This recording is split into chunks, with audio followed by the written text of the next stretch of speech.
We've got a crowd waiting for the Pope to step off the plane. I heard them chanting earlier, "We love Francis. Yes, we do. We love Francis. How about you?" And we walk with Francis every day.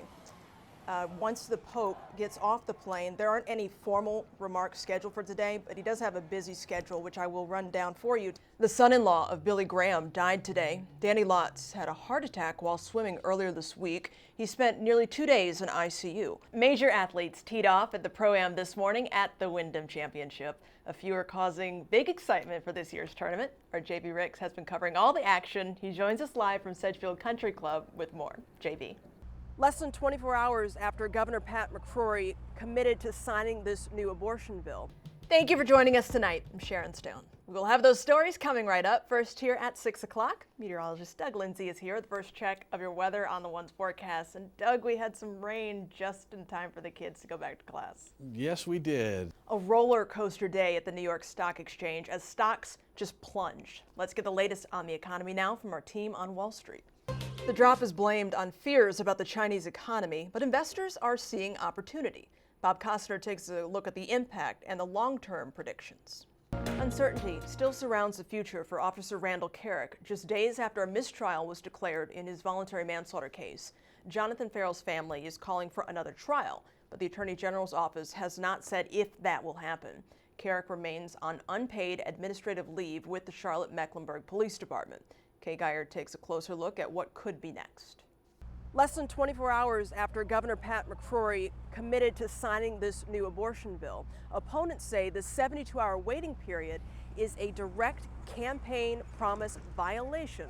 Governor McCrory says that's not true. Due to my work and others' work, we did not add further restrictions to access. McCrory says signing this abortion bill does not counter a statement he made during his campaign for governor that he would sign no further restrictions on abortion into law.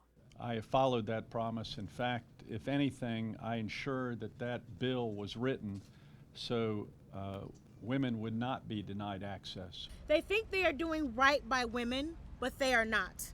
Politicians are again inserting themselves between a woman and her doctor. Mandatory delays do nothing to dissuade women from having abortions.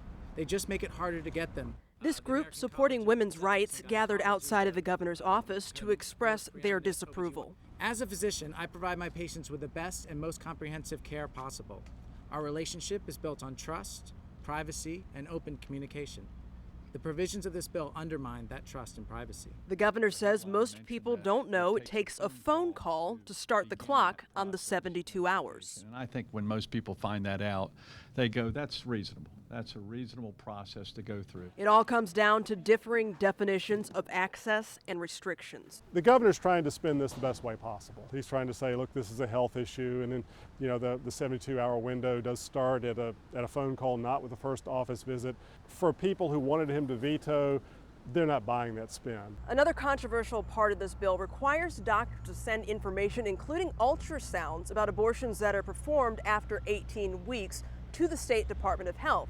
Opponents are concerned about how and what that information will be used for. In Raleigh, Sharon Stone, Time Warner Cable News.